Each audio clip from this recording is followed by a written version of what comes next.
The mid to late 90s were really the boom time for nostalgia with old video games, especially arcade machines.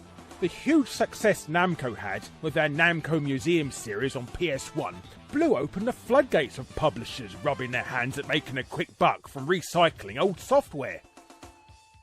And no one was guiltier of this than DSi Games, who quickly went around snapping up the rights to multiple Atari and Midway titles and porting them to the Game Boy Advance.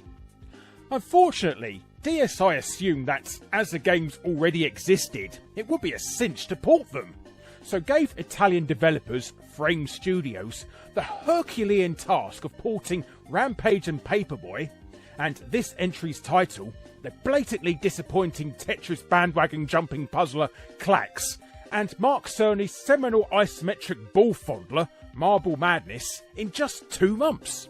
That's 2 weeks per game. Now, what happened with Klax is bad enough. They only managed to insert the first 3 levels before looping ad nauseum. Cheap, but not too noticeable on a puzzle game. However, what happened with Marble Madness is where the rushed development really began to show. First of all, multiple enemies and features are totally missing, such as a bully marble in level 2 and the wave machine at the end of the 3rd section. And speaking of the 3rd section, that's it. Once you've finished it, it's literally game over.